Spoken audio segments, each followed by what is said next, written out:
Если бы Россия провалилась, то не было бы никакого ни убытка, ни волнения в человечестве. Это смелая фраза, за которую в России можно получить срок. И может показаться, что так говорят их враги или иноагенты. Но нет, это цитата русского классика Ивана Тургенева, который считал, что Россия не привносит в мировую цивилизацию ничего уникального, без чего человечество не смогло бы обойтись. Это настоящий парадокс. Нация, громче всех кричащая о своей мессианской роли, веками строила этот миф на фундаменте, украденном у кого бы вы думали.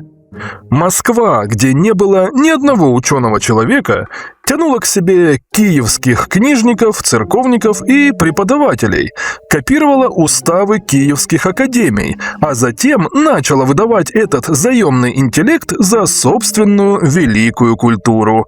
Речь о Москве, которая была просто интеллектуальной пустыней, без единого университета. Так называемая «великая культура» – результат банального мародерства. Чужие школы, чужие биографии, чужие голоса. Все складывалось в московскую витрину и называлось русским. Только как-то не прижилась в России ни культура, ни человечность. А иначе как так вышло, что в государстве духовных скреп Лев Толстой, например, официально признан экстремистом, а стихи Александра Сергеевича Пушкина сегодня тянут на тюремный срок за дискредитацию. Я сейчас абсолютно не шучу. Далее в видео расскажу об этом подробнее. Весь имперский фасад русских держится на идеологическом наркозе, который, между прочим, зашит прямо в их грамматику. В русском языке, где вместо «я нажал на курок» принято говорить «произошло огневое воздействие», просто не существует ответственности. Все случается как бы само собой, как стихийное бедствие, а человек тут просто лишний элемент. И это грамматика безответственности. Она веками вырезала из людей субъектность, делая послушной массой. Ну а все это потому, что, далее послушайте внимательно, тьма, научившаяся читать, не становится светом. Она становится опаснее. Просвещение в руках варвара – это не лекарство от дикости, а ее усилитель. Сегодня те, кого украинцы когда-то вытащили из болот и научили грамоте, используют эти знания, чтобы точнее наводить ракеты на украинские школы. Это абсолютная неблагодарность, возведенная в ранг государственной политики. Ученик, который не смог создать ничего своего, теперь пытается уничтожить своего учителя.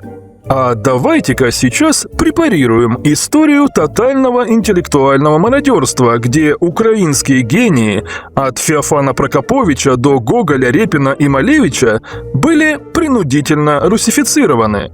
Технология проста. Сначала аннексия территорий, затем кража талантов, а в финале объявление самого донора несуществующим. Это не общая культура. Это культурный каннибализм, за которым скрывается вечный страх империи признать свою вторичность и пустоту. Смотрите далее. Сейчас мы с вами сложим пазл, который навсегда разобьет миф о спасительной роли России. Вы увидите, как великая литература, конечно же в кавычках, стала ширмой для геноцида, и почему даже Пушкин сегодня – это прямой путь в тюрьму. Досмотрите видео до конца, где вы услышите абсолютно запредельную русофобию. От кого бы вы думали? От русских же классиков.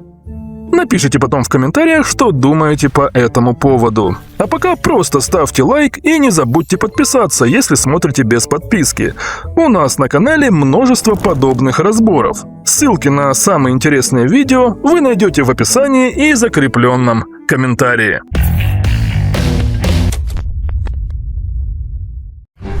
Представьте себе картину. Целая империя не умеет читать и писать. Нет ни одного университета, нет школ, нет даже элементарного образования. Московия 17 века – это интеллектуальная пустыня, дикость в чистом виде, варвары, которые не могут создать даже примитивную школу. А рядом – украинские земли с полувековой традицией европейского образования. Киево-Могилянская академия работала задолго до того, как Украина была аннексирована Московским царством. Здесь уже полвека работает Европейская академия, центр образования всей Восточной Европы. Здесь учат наукам, языкам, философии, риторике. Здесь создают книги, воспитывают ученых, развивают культуру. Контраст разительный. С одной стороны, цивилизованная Украина с европейским образованием, с другой – дикая Московия, погрязшая в невежестве. И что происходит дальше? Эти дикари понимают, что сами ничего не могут. Причем не сразу понимают, а через несколько десятилетий после аннексии Украины. Вдруг замечают, что у них нет умных, образованных людей. И Петр I официально приказывает вести преподавателей из Киева. Синод прямо пишет: в московских школах мало учителей, а в Киеве есть способные мужи. То есть они официально признают свою несостоятельность и начинают выкачку украинских мозгов. Потому что сами ничего не могут, совершенно не способны создать что-то свое. Даже устав для своей первой академии они не смогли написать, скопировали украинский слово в слово. Украинцы, как бы это дико не звучало сегодня, заложили основы российского образования. Создали первые школы, академии, систему университетского образования.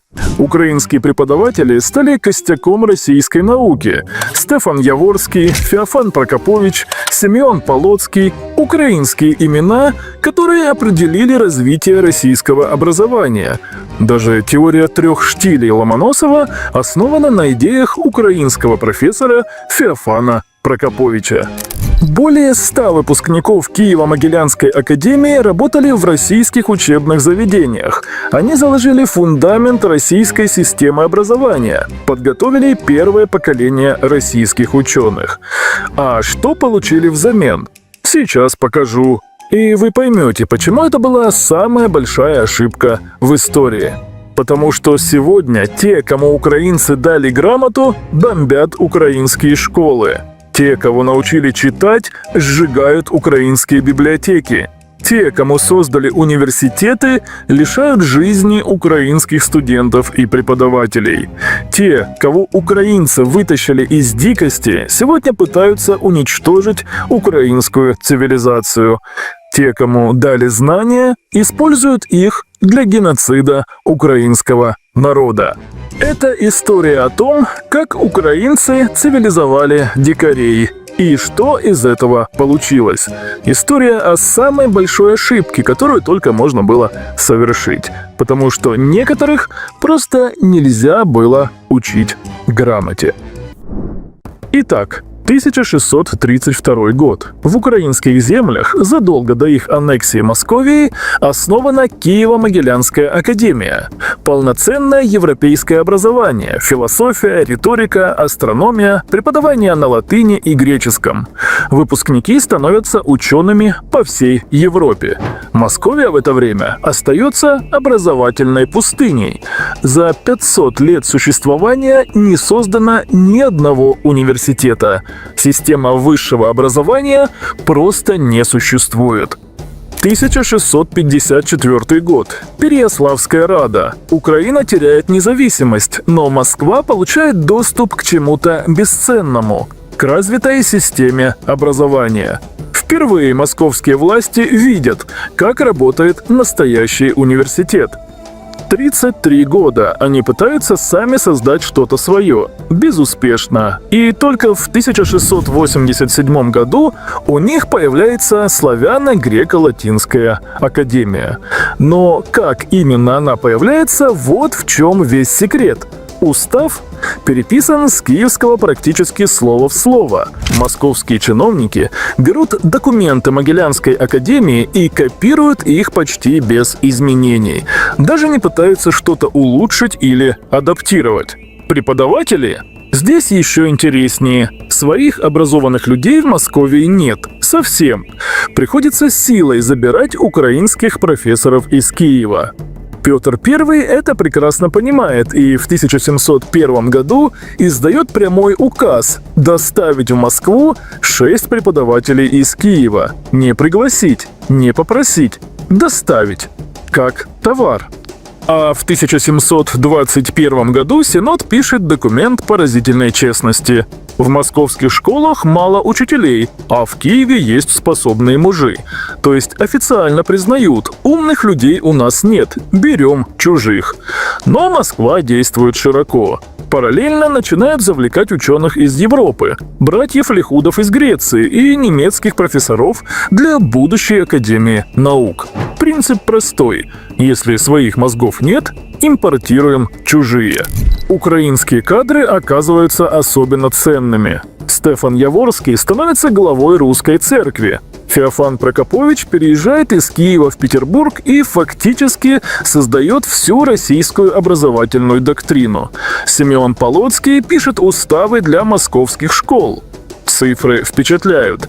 К середине 18 века 70 выпускников Киево-Могилянской академии стали епископами в России. Более 100 украинских преподавателей работают в российских учебных заведениях. И совсем не удивительно, что идеи украинских ученых становятся российскими открытиями. Знаменитая теория 3 штилей Ломоносова целиком взята у Феофана Прокоповича. Поэтические принципы Тредиаковского сформированы украинскими преподавателями. И так далее и тому подобное. А что происходит с самой Киевской академией? Несложно догадаться, зная русских. Могилянку планомерно добивают. Лучшие преподаватели уехали в Россию. Финансирование урезают. В 1762 году запрещают преподавание на украинском языке. В 1786 заставляют учить по-российски. Схема отработана идеально. Сначала аннексируешь территорию, потом выкачиваешь мозги, затем присваиваешь результаты их работы. И в конце переписываешь историю так, будто все это было твоим с самого начала. Украинские достижения становятся российскими, украинские ученые – российскими профессорами, украинские идеи – российской наукой. Эта технология будет использоваться веками. Принципы останутся неизменными. Изменятся только масштабы. И следующие 2 столетия покажут, насколько далеко можно зайти по этому пути. 19 век показал, что аппетиты империи только растут. Технология, отработанная на преподавателях, теперь применяется ко всей украинской интеллигенции. Писатели, художники, ученые – всех заставляют выбирать либо русификация, либо уничтожение. Начинается новая эра присвоения украинских талантов, но теперь речь идет не просто о переезде профессоров, а о смене национальной идентичности. Николай Гоголь становится первой крупной жертвой этой политики. Украинец с Полтавщины, он пишет свои ранние произведения о родной Украине. «Вечера на хуторе близ Диканьки», «Миргород» — это украинская душа, переложенная на бумагу. Но империя ставит условия. Хочешь быть писателем – стань русским. Гоголя принуждают писать по-русски, отказываться от украинских тем, позиционировать себя как русского автора. Результат известен. Гоголь навсегда записан в так называемую русскую литературу. Тарас Шевченко пытается сопротивляться. Он пишет по-украински, воспевает украинскую историю, критикует царизм. Ответ империи жесток. В 1847 году арест, 10 лет каторги с личным запретом Николая I писать и рисовать. За украинские стихи чуть ли не пожизненное заключение. Но даже после освобождения давление не прекращается. Украинские публикации остаются под строгой цензурой. Многие произведения Шевченко запрещены к широкому распространению в империи. В 1863 году империя делает следующий шаг. Валуевский циркуляр фактически отрицает существование украинского языка как самостоятельного. Власти заявляют, что никакого особого малороссийского языка не существует. Вдумайтесь в цинизм ситуации. Украинцы научили московитов грамоте, дали им язык науки и культуры, а взамен получили запрет на собственный язык. А в 1876 году Эмский указ запрещает все украинское полностью. Книги, театральные постановки, песни. Украинская культура становится вне закона. Украинцы создали российское образование. Россия запрещает украинское образование. Украинцы дали им литературу. Россия запрещает украинскую литературу. Абсолютная неблагодарность возведена в государственную политику. В этих условиях украинские таланты попадают в жестокую ловушку. Хочешь творить – становись русским. Хочешь остаться украинцем – забудь о карьере. Илья Репин рождается в Чугуеве на Харьковщине, но всю жизнь позиционируется как русский художник. Его украинские корни тщательно замалчиваются. Запорожцы пишут письмо турецкому султану. Картина об украинской истории, но авторство приписывается так называемой «русской школе живописи».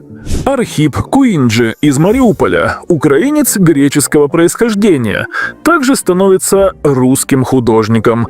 Его связь с украинскими землями тщательно затушевывается. Иван Айвазовский, армянин из Крымской Феодосии, тоже записывается в русские маринисты. Факт рождения на украинских землях становится неважной деталью биографии. Давид Бурлюк из села Семиротовщина, что на Харьковщине, еще одна жертва культурного присвоения. Украинец, получивший образование в Одессе и Мюнхене, переезжает в Москву и становится отцом так называемого русского футуризма. Его украинские корни тщательно замалчиваются. Революционные идеи в искусстве, которые он принес из Европы, приписываются русскому авангарду. Та же история с Казимиром Малевичем, родившимся и выросшим в Киеве в украинской семье. Он создает супрематизм и легендарный «Черный квадрат». До конца жизни сохраняет связь с Украиной. В свое время преподает в Киевском художественном институте. Но российская машина присвоения работает безотказно. Малевич объявляется гением русского авангарда. В мировой истории искусства он навсегда закреплен как русский художник. Сергей Васильковский из Изюма, чей дед происходил из казацкого рода, официально числится русским пейзажистом. Николай Пимоненко из Киева, автор картин на украинские темы, тоже попадает в категорию так называемых русских художников. Схема отточена до совершенства. Украинские таланты либо русифицируются и присваиваются, либо уничтожаются физически. Владимир Короленко, Николай Костомаров, Пантелеймон Кулиш, Марко Вовчок, Григорий Квитко-Основьяненко – все они попадают в жернова этой машины. Кто-то сдается и становится русским, кто-то сопротивляется и подвергается репрессиям. Но самое циничное – империя не просто крадет людей, она крадет историю. Украинские достижения становятся русскими, украинские сюжеты – русской тематикой, украинская культура – частью русской. К концу XIX века картина завершена. Официально украинской культуры не существует. Есть только русская культура, в которую включены присвоенные украинские достижения. 20 век покажет, что это было только репетицией. Настоящий геноцид еще впереди. 1919 год. Один из основателей Украинской академии искусств Александр Мурашко убит при загадочных обстоятельствах. Активная деятельность по развитию украинского искусства сделает его неудобной фигурой для новой власти. 1932-1933 годы. Голодомор. Геноцид украинского народа, унесший жизни миллионов. Украинцы дали России грамоту и науку, а взамен получили организованный голод. Сталин методично уничтожает украинское крестьянство, основу нации. Параллельно идет культурный геноцид. В 1930-е годы советская власть расстреливает цвет украинской интеллигенции. Это называют расстрелянным возрождением. Поколение украинских писателей, художников, ученых, которых физически уничтожили за украинскую деятельность. И теперь, когда московиты задают украинцам вопросы «А где ваша великая культура? Где ваши великие гении?», то на это есть простой и очевидный ответ. Одних московиты присвоили и записали в так называемую русскую культуру. Других вынудили отказаться от украинской идентичности. Третьих московиты просто физически уничтожили. Но это не значит, что им удалось убить украинскую культуру. А главное даже не в этом. Главное в том, что вся основа московской цивилизации создана украинцами. Именно украинцы научили московитов грамоте, создали им систему образования, заложили фундамент их культуры. 300 лет московиты тратят на то, чтобы скрыть этот факт и уничтожить его источник. Но самое циничное, даже убивая украинских интеллектуалов, советская власть продолжала присваивать украинские достижения. Украинские ученые работают на советскую науку, украинские инженеры строят советскую промышленность, украинские таланты создают советскую культуру. Статистика красноречива. В 1950 году книги на украинском языке составляли 80% тиража издательств УССР. К 1966 году уже только 63%. Планомерная русификация набирает обороты. Украинских детей заставляют учиться в русских школах. Украинский язык вытесняется из высшего образования. Украинскую историю переписывают, подавая ее как часть общерусской. И вот мы дошли до 21 века. 24 февраля 2022 года Россия начинает полномасштабную войну против Украины. Круг замкнулся. Россия методично бомбит украинские школы. За 2 года войны уничтожены тысячи образовательных учреждений. Школы и университеты теперь превращаются в руины. Украинские библиотеки горят от российских ракет. Книги, написанные на языке, который Россия когда-то пыталась объявить несуществующим, сгорают в огне российской агрессии. Тысячи украинских детей принудительно вывезены в Россию. По данным украинских властей, речь идет о десятках тысяч несовершеннолетних. Новая депортация, новая попытка присвоения. Но на этот раз крадут не ученых, а детей.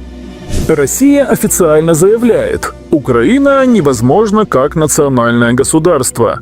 Цель войны – деукраинизация, полное уничтожение украинской идентичности. То, что не удалось сделать Валуевскому циркуляру и Эмскому указу, планируют завершить бомбами и ракетами. Статья на официальном сайте РИА Новости прямо говорит о планах перевоспитания и идеологических репрессий украинского населения продолжительностью не менее поколения. Геноцид возведен в официальную доктрину. Международное сообщество это понимает. Джо Байден, будучи президентом США, называл действия России геноцидом. Парламенты Канады, Польши, стран Балтии приняли резолюции о геноциде украинского народа. Экспертные заключения говорят о серьезной и неизбежной опасности геноцида в Украине. Но даже сейчас, в 21 веке, продолжается культурное присвоение. Западные музеи до сих пор выставляют украинских художников как русских. Только после давления украинских активистов Метрополитен-музей в 2023 году признал Репина, Куинджи и Айвазовского украинцами. Сотни украинских деятелей культуры до сих пор числятся в мировых каталогах как русские. Присвоение продолжается даже во время войны на уничтожение. Украинцы дали России цивилизацию, взамен получили 3 века геноцида. Украинцы создали российское образование. Россия уничтожает образование украинское. Украинцы дали им литературу и искусство. Россия сжигает украинские библиотеки и музеи. Украинцы учили их думать, видимо, безуспешно. Россия пытается уничтожить украинский народ физически. 300 лет одной и той же политики. Взять, присвоить, уничтожить источник. И возникает вопрос, а стоило ли вообще учить их грамоте? 300 лет наблюдений, 300 лет одного эксперимента. Результат получен, диагноз поставлен. Украинцы дали им грамоту не метафорически, а буквально. Преподавателей, уставы, академии, систему мышления. Они хоть и вынужденно, но принесли в тьму свет, втайне надеясь, что темнота рассеется. Но тьма не исчезла. Она просто научилась читать. Образование оказалось не лекарством от варварства, а его усилителем. Знания не изменили сущность, они лишь дали ей новые инструменты. Цивилизация в руках дикаря становится оружием против цивилизации. Сегодня потомки тех, кто не мог создать ни одной школы, методично уничтожают украинские университеты.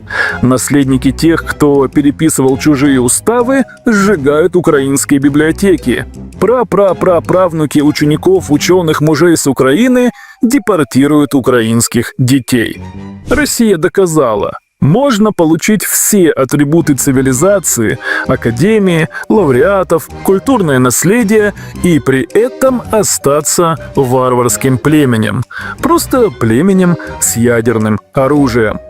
Украинцы, по сути, стояли у истоков так называемой русской культуры. Это не было их выбором, потому что делалось это по принуждению.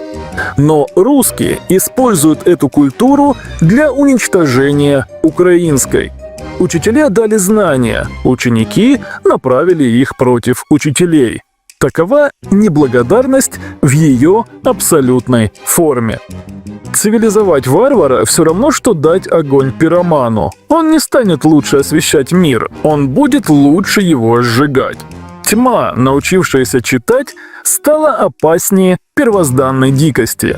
Она умеет оправдывать зверство теориями, прикрывать геноцид идеологией, превращать знания в орудие уничтожения. Украинцы 300 лет назад совершили роковую ошибку. Они поверили в силу просвещения, в то, что знания делают человека человеком. Но знания лишь проявляют то, что уже есть внутри. Варвар с образованием остается варваром, просто более опасным. Сегодня горящие украинские школы и разрушенные библиотеки – это приговор наивной вере в цивилизующую силу образования. Урок написан кровью и пеплом. История вынесла свой вердикт. Некоторых просто нельзя учить. Некоторых можно только изолировать, как московитов, потому что просвещенный варвар мерзопакостнее и опаснее варвара дикого.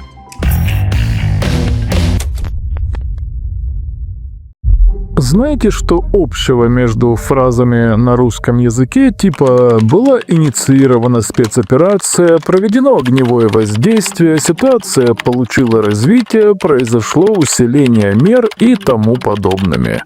В этих фразах отсутствует тот, кто конкретно это сделал. Нету субъекта, нет ответственного. Есть только процессы, которые происходят как бы сами по себе.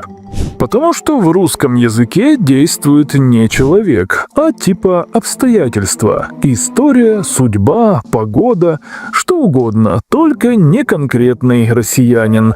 Потому что субъект в их языке почти всегда отсутствует. А раз его нет, нет и кого винить. Это грамматический и цивилизационный принцип.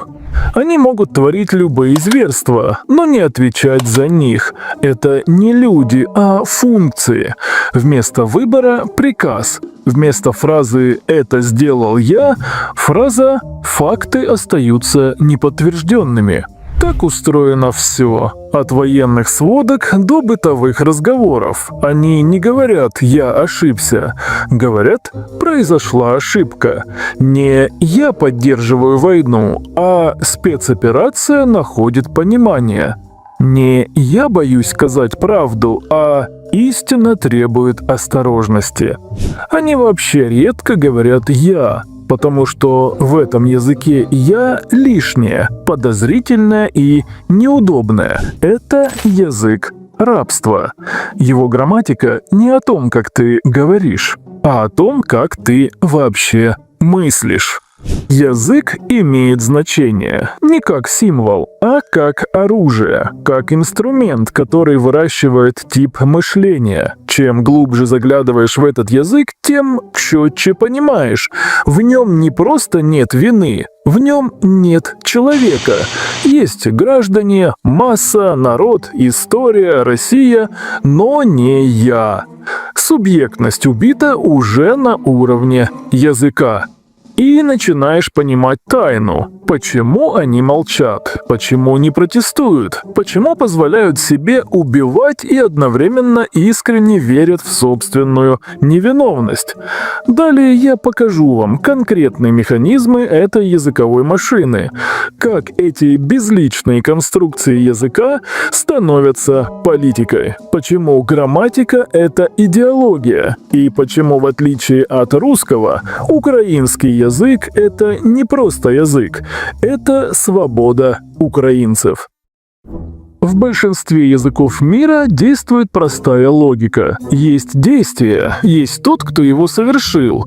Убил – назови убийцу. Солгал – покажи лжеца. Напал – укажи агрессора. Но русский язык ломает эту реальность еще на уровне предложения. Там действует не человек, а какие-то абстрактные силы. Была совершена ошибка, проведена зачистка, произошел инцидент. Кто ошибся, кто проводил, кто устроил, неизвестно. Все происходит само по себе, как природные стихии. И вот уже есть жертвы, руины, преступления, а виновных нет. Это не ошибка русской грамматики, это ее главная функция.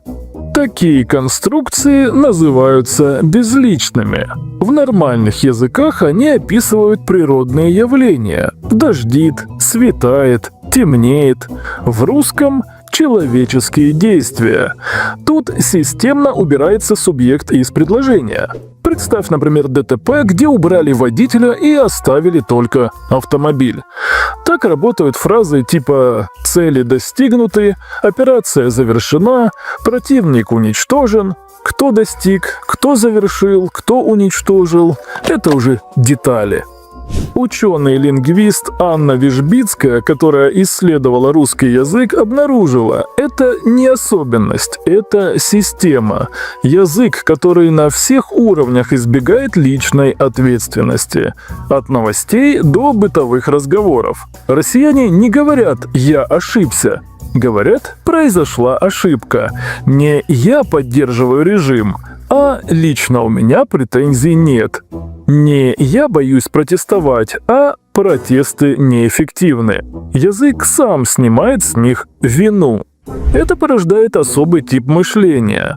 Когда ты годами говоришь на языке без субъекта, ты теряешь способность быть субъектом, становишься объектом, с которым что-то происходит.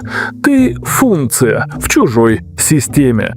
Именно поэтому русский язык идеально подходит для тоталитарных режимов. Он не просто скрывает ответственность, он формирует людей, не способных ее нести. Когда начинается война, они не говорят «мы напали», говорят «нас вынудили вмешаться». Когда бомбят больницы, поражены базы наемников. Когда обстреливают роддом, нанесен удар по позициям националистов.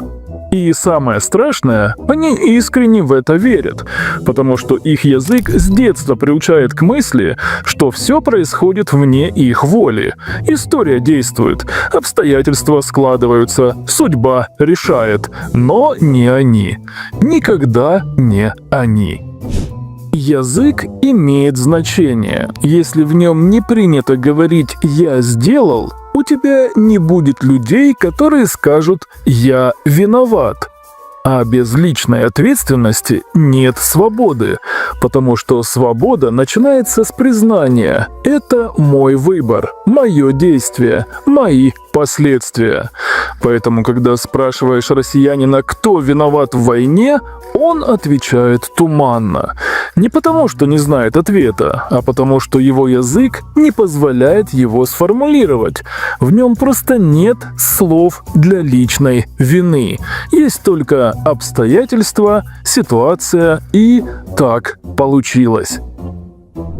Русский язык – это язык репрессий. Не потому, что на нем говорят силовики, а потому, что он создан для репрессий. Для того, чтобы можно было убивать, но не быть убийцей, арестовывать, но не быть палачом, совершать геноцид, но оставаться вне политики. Посмотри на советские формулировки. Принять необходимые меры, проведена профилактическая работа, осуществлено изъятие, состоялось перемещение, кто принял, кто провел, кто изъял, кто перемещал, неизвестно. Есть только меры, которые произошли сами по себе. Это не стилистика, это технология, язык, который позволяет описать любое преступление так, чтобы преступника не было. Обеспечено изъятие продовольствия, вместо «отобрали хлеб». Проведена зачистка территории, вместо «уничтожили всех жителей». Осуществлена депортация населения, вместо «выгнали людей из дома». Жертвы есть, преступников нету. Этот язык не просто удобен для власти, он удобен для тех, кто выполняет приказы. Когда НКВДшник говорил «проведена операция», он не говорил «я расстрелял людей». Когда современный россиянин говорит «идет спецоперация», он не говорит «мы убиваем украинцев».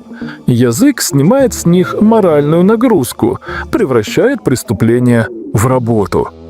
Русский язык родился из страха сказать правду о власти, о себе, о том, что происходит. Веками люди, которые говорили прямо, исчезали. Выживали те, кто научился говорить совершенно противоположные вещи. Кто вместо «царь-убийца» говорил «царь-батюшка», кто вместо «я не согласен» говорил «возражений не имеется». Страх вошел в грамматику, укоренился в синтаксисе, стал частью языкового кода. И теперь россияне говорят на языке страха, даже не осознавая этого. Они физически не могут сказать «Путин военный преступник». Могут только максимум «ситуация вызывает озабоченность». Не могут сказать «я поддерживаю геноцид». Могут только «не все так однозначно». Это язык, созданный для того, чтобы никогда не называть вещи своими именами, не показывать пальцем, не брать на себя ответственность, потому что тот, кто скажет правду, может стать следующей жертвой. Лучше молчать, лучше говорить намеками, лучше жить в тумане слов, чем умереть от ясности мысли. Так 140 миллионов человек оказались в лингвистической тюрьме, где молчание – безопасность, а правда – угроза. Где каждое слово взвешено на весах страха, и где даже речь о свободе звучит как «демократические процессы требуют осторожности». Русский язык создан для империи, украинский – для свободы. И это не метафора, это грамматическая реальность. Сравни. Была инициирована спецоперация, и Россия напала на Украину. Нанесен удар по скоплению живой силы, и Путин вбиває українських дітей. Пришлось прибегнуть к вынужденным мерам, и мы захищаемся. Видишь разницу? В русском нет того, кто действует. В украинском есть. Русский – это язык, в котором решения принимаются сами собой. Войны начинаются без субъекта, бомбы ложатся на города как бы случайно. Язык, маскирующий насилие грамматикой безответственности. Русский синтаксически идеален для империи. Здесь не нужно говорить «я приказал», «мы вторглись», «он убил». Можно всегда сказать «приняты необходимые меры». А украинский наоборот. Субъект здесь не табу. Я думаю, я вважаю, на мою думку. Это стандартные формулы речи, привыкшие к мнениям, позициям и спорам. Это язык горизонтального общества, где важно, кто говорит и за что отвечает. В русском есть только коллективное «мы», абстрактное, идеологическое, навязанное. Великий народ, наследники победы, особая цивилизация. Человек растворяется в массе. В украинском «мы» — это сумма конкретных «я». «Мы, українці» означает «я», «ты», «він», «вона», «кожен окремо» и «всі разом». Личность не исчезает, она объединяется с другими личностями. Русский язык уничтожает инаковость. Кто мыслит иначе – экстремист. Кто сомневается – предатель. Кто говорит правду – враг народа. Украинский язык инаковость защищает. Кожен має право. Усі рівні. Різноманітність – це багатство. Даже грамматически в украинском много вариантов сказать одно и то же. В русском один правильный способ. И самое главное, русский язык создает население, украинский – граждан. Русское население говорит «было приказано», «так решено», «не нашлось возражений». Українець говорит «я вирішую», «це мій вибір», «я відповідаю». Один язык формирует арабскую психологию, другой – свободную. Поэтому украинцы воюют не только против армии. Они воюют против языка рабства, против языка, который превращает людей в винтики, личности в функции, граждан в массу. Русский язык – это ДНК деспотизма. Он создает людей, готовых подчиняться любому диктатору, потому что в их сознании нет места для личной воли. Украинский язык, наоборот, это язык, который формирует субъектов, а не объектов, людей, которые говорят «я», а не «нас заставили», граждан, которые берут на себя ответственность, а не сваливать ее на обстоятельства. Это язык, который рождает героев, а не рабов. Когда украинский солдат говорит «я захищаю свою землю», это не просто слова, это грамматика свободы. Когда русский говорит «приказ приводится в исполнение», это грамматика рабства. Один язык создает Украину, другой создает Мордор. Именно поэтому украинская победа – это не только военная победа. Это победа языка свободы над языком рабства. Языка, который говорит «я», над языком, который это «я» убивает. И когда украинцы победят, победит не только Украина, победит сама возможность быть человеком. Итак, русский язык рабов? Ты знаешь правильный ответ и знаешь почему. Это язык, который убивает «я» еще в зародыше, который превращает человека в функцию, гражданина в винтик, личность в статистику. Язык, где никто ни за что не отвечает, где все происходит само по себе. Веками этот язык отбирал самых покорных, убивал тех, кто был не согласен, культивировал тех, кто молча кланялся, и создал тип человека, органически неспособного к свободе, раба, который даже не подозревает, что он раб. Но сегодня эта система дала глубокую трещину. Впервые за многие столетия язык рабов столкнулся с языком свободы прямо на поле боя. И оказалось, когда украинец говорит «я захищаю свою землю», это намного сильнее всех их выполняем задачи вместе взятых. Язык имеет значение. Это не философия, это реальность, которую мы видим каждый день. Украинцы воюют не просто против армии. Украинцы воюют против тысячелетней системы, которая превращает людей в биомассу, против языка, который уничтожает саму возможность быть человеком. И украинцы победят, потому что их язык сильнее. Он рождает героев, а не зомби, граждан, а не подданных, людей, готовых умереть за правду, а не убивать за ложь. Путин однажды сказал: «Мы как мученики попадем в рай, а они просто сдохнут». Что ж, у нас для него печальная новость. Передайте ему, кто там поближе. Рабів до раю не пускають.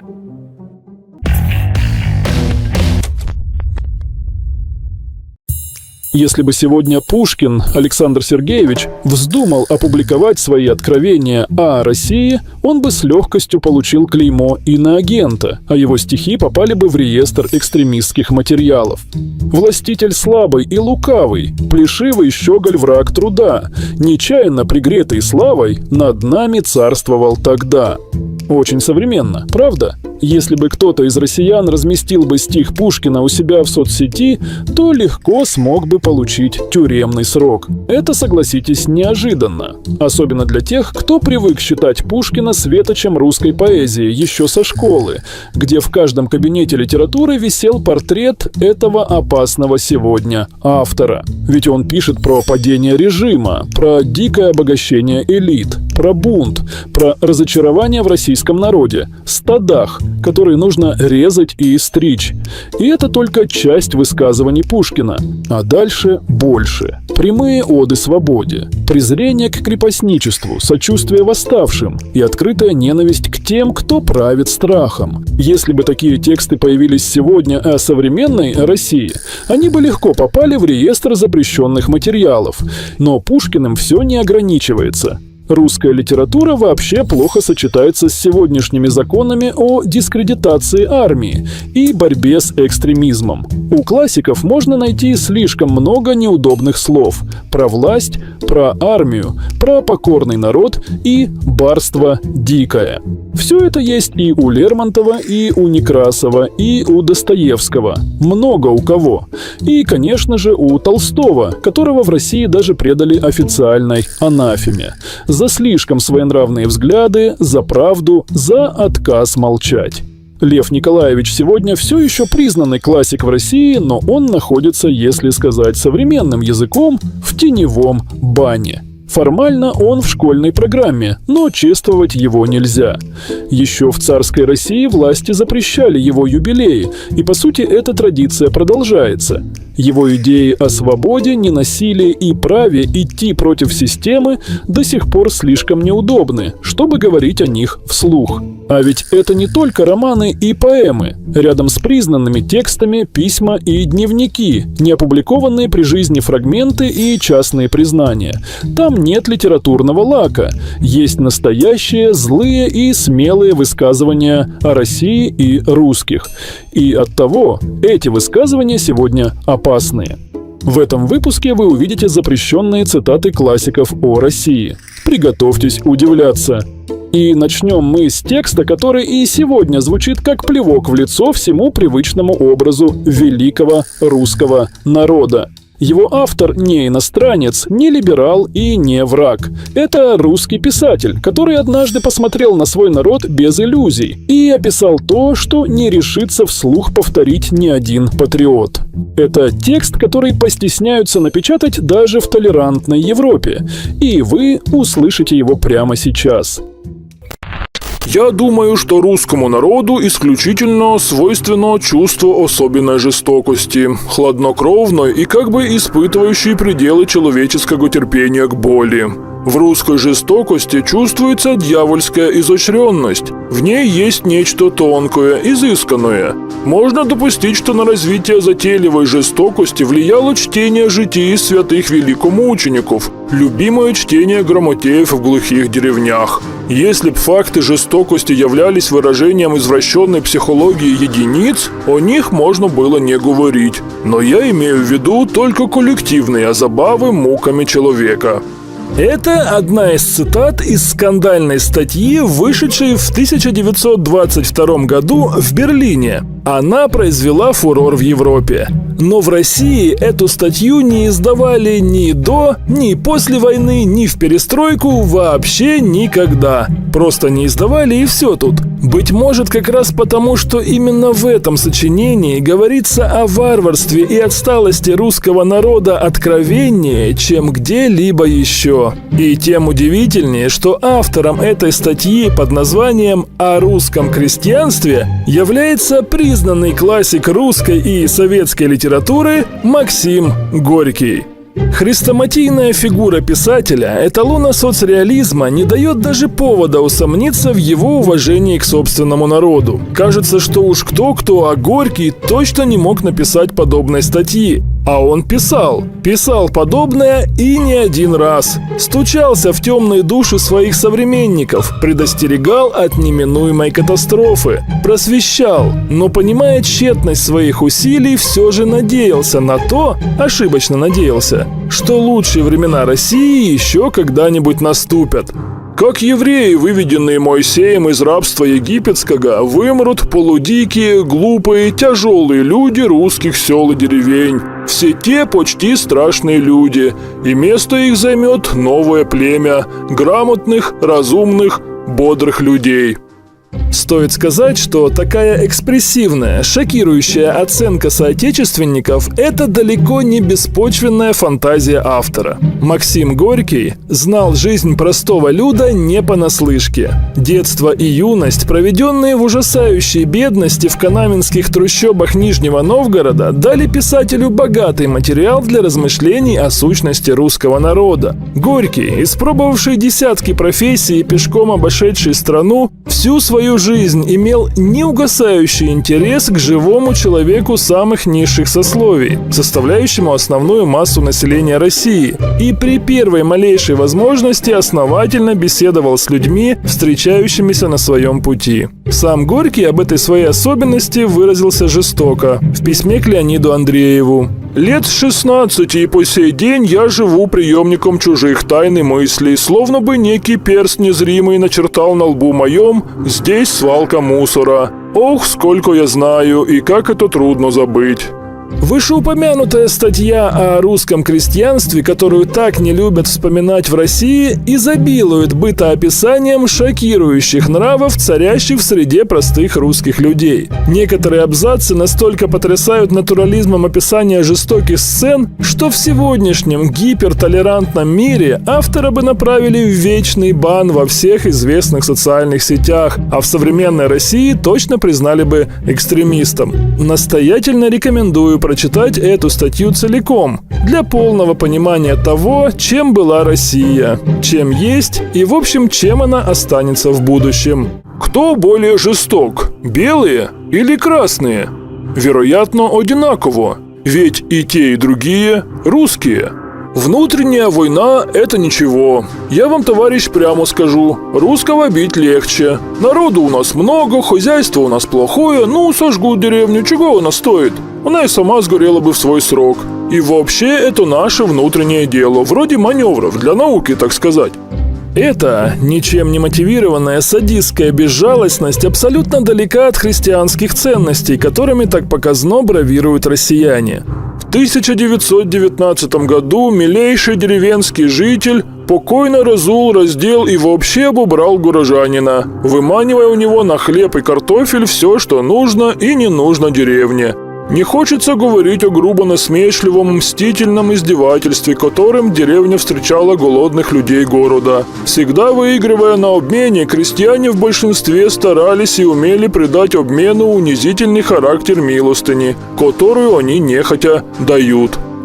интеллигент почти неизбежно подвергался моральному истязанию. Например, установив после долгого спора точные условия обмена, мужик или баба равнодушно говорили человеку, у которого дома дети в цинге: «Нет, иди с Богом, раздумали мы, не дадим картофеля». Когда человек говорил, что слишком долго приходится ждать, он получал в ответ злопамятные слова: «Мы, бывало, ваших милостей еще больше ждали». Да, чем другим, а великодушием русский крестьянин не отличается. Про него можно сказать, что он не злопамятен. Он не помнит зла, творимого им самим. Да, кстати, не помнит и добра, содеянного в его пользу другим. Абсолютно понятно, что мораль русского человека – это что-то глубоко азиатское, основанное на почти беспрекословном подчинении хану или царю. Это выученная беспомощность рабской жизни и озлобленность от этого на весь мир. А если где русский вдруг чувствует свою значимость, то он тут же в полной мере отыгрывается на первом встречном за свои унижения. Отсюда же отсутствие свободной мысли, инициативы и презрения к честному труду. Недаром в чести у русских Иванушка-дурачок и скатерть-самобранка. Срезать надо с земли всех образованных, тогда нам, дуракам, легче жить будет, а то замаяли вы нас. Весьма характерная фраза жителя русской деревни 20-х годов прошлого века. Максим Горький пробует разобраться, откуда же такая дикость в русской глубинке. Человек Запада еще в раннем детстве, только что встав на задние лапы, видит всюду вокруг себя монументальные результаты труда его предков. От каналов Голландии до туннелей итальянской ривьеры и виноградников Везувия, от великой работы Англии и до мощных силезских фабрик. Это впечатление всасывается ребенком Запада и воспитывает в нем сознание ценности человека, уважение к его труду и чувство своей личной значительности, как наследника чудес труда и творчества предков. Такие мысли, такие чувства и оценки не могут возникнуть в душе русского крестьянина. Безграничная плоскость, на которую тесно сгрудились деревянные, крытые соломой деревни, имеет ядовитое свойство опустошать человека, высасывать его желания. Нигде вокруг не видно прочных следов труда и творчества. Вокруг бескрайняя равнина, и в центре ее ничтожный маленький человечек, брошенный на эту скучную землю для каторжного труда. И человек насыщается чувством безразличия, убивающим способность думать, помнить пережитое, вырабатывать из опыта своего идеи. Историк русской культуры, характеризуя крестьянство, сказал о нем: «Множество суеверий и никаких идей». Это печальное суждение подтверждается всем русским фольклором. Известность Горького всегда была отчасти скандальной. Он говорил о том, о чем принято было молчать. Даже Толстой и близко не подходил к тому дну, с которого Горький вел прямые репортажи. Несомненно, статья о русском крестьянстве – это нужная публицистика в сегодняшнее время. Реальная сущность русских – это совсем не то, о чем говорят по федеральным каналам. Это вообще не то, о чем вещает президент России. Все это фантазии, не имеющие под собой никакой исторической и ментальной основы. Когда российский народ занят исполнением несвойственных ему ролей и создает вокруг себя фантастические мифы об особой роли русских в мире, стоит показать ему эту статью. Потому что за последние 100 лет русские вообще-то не особо сильно изменились. Пример запредельного российского мракобесия – это решение суда в Ростовской области. Писатель Толстой Лев Николаевич. Мужчина, 1828 года рождения. Русский, женатый. Место прописки – Ясная Поляна Щекинского района Тульской области. Судом города Таганрог 11 сентября 2009 года признан экстремистом в ході антиекстремістського процесу. Друзі, маленька самореклама. Заходьте на наш україномовний історично-політичний канал Репостус та дивіться нові актуальні ролики. А якщо ви розділяєте наші погляди та бажаєте підтримати розвиток українського YouTube, дивіться це відео до самого кінця, де з'являться усі наші посилання. Щиро дякуємо. Заключение экспертизы, которая засвидетельствовала экстремистский характер мировоззрения Льва Толстого, возбуждавшего религиозную вражду и или ненависть по признакам статьи 282 УК РФ, в частности в следующем высказывании. «Я убедился, что учение Русской Православной Церкви есть теоретически коварная и вредная ложь, практически же собрание самых грубых суеверий и колдовства, скрывающее совершенно весь смысл христианского учения». Суд постановил, что данное высказывание Льва Толстого формирует негативное отношение к Русской Православной Церкви, и на этом основании статья, содержащая данное высказывание, была признана одним из экстремистских материалов. Спустя год, в 2010-м, Льва Николаевича Толстого снова признали экстремистом, но уже в другом суде – города Екатеринбурга. Все это можно было бы счесть досадными недоразумениями, но не тут-то было. Оказывается, что на федеральном уровне упоминание о писателе стало признаком неполиткорректности. Лев Толстой как бы перестал существовать для современного российского государства. Кремль полностью проигнорировал столетнюю годовщину со дня смерти писателя. Далекие Куба и Мексика организовали фестивали, посвященные творчеству Толстого. В Германии и США опубликовали произведения в новых переводах, а в Москве в это время хранили ледяное молчание. В России даже отказались брать в прокат блистательный европейский фильм о Толстом «Последнее воскресенье» с Хелен Миррен и Кристофером Палмером. И все эти санкции против русского классика возникли из-за того, что 120 лет назад Лев Николаевич замахнулся на духовные скрепы, посмел подвергнуть критике постулаты Русской Православной Церкви. Только значило ли это то, что писатель не любил и не уважал Россию и ее граждан? Ну, это уж отнюдь. Теперь возникает вполне резонный вопрос: а почему только Толстой впал сегодня в немилость Кремлю? Разве он один имел неосторожность высказывать нелестные комментарии о российской действительности? С превеликим интересом возьму на себя труд предоставить сторонникам так называемого русского мира, Следственному комитету РФ, депутатам Госдумы, РПЦ и прочим ревнителям духовных скреп список национал-предателей России с доказательствами. Итак, Пушкин Александр Сергеевич, поэт. «Я, конечно, презираю отечество мое с головы до ног. Ты, который не на привязи, как можешь ты оставаться в России? Если царь даст мне свободу, то я месяца не останусь. Мы живем в печальном веке. Мое глухое Михайловское наводит на меня тоску и бешенство. В 4-й песне Онегина я изобразил свою жизнь. Когда-нибудь прочтешь его и спросишь с милой улыбкой: где ж мой поэт? В нем дарование приметно. Услышишь, милая, в ответ: он удрал в Париж и никогда в проклятую Русь не воротится. Ай да умница!» Вяземский Петр Андреевич, поэт.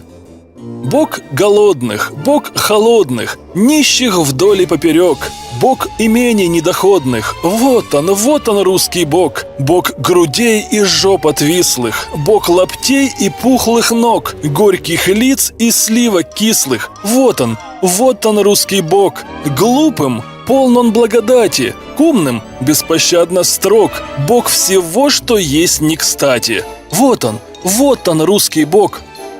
Глинка Михаил Иванович, композитор, автор оперы «Жизнь за царя». 27 апреля 1856 года Михаил Иванович, уезжая из России в Германию, разделся на границе догола, до самого гола, бросил на землю платье, чтобы духу русского с собой случайно не прихватить, плюнул на русскую землю и крикнул: «Дай Бог мне никогда больше не видеть этой мерзкой страны и ее людей!» и шагнул под шлагбаум. Толстой Алексей Константинович, писатель, драматург, поэт.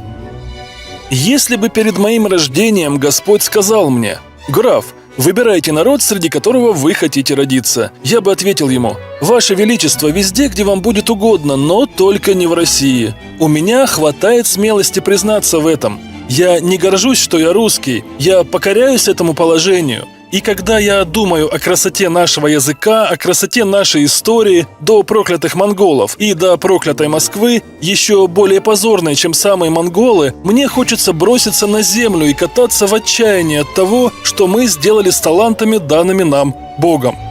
Тютчев Федор Иванович, поэт.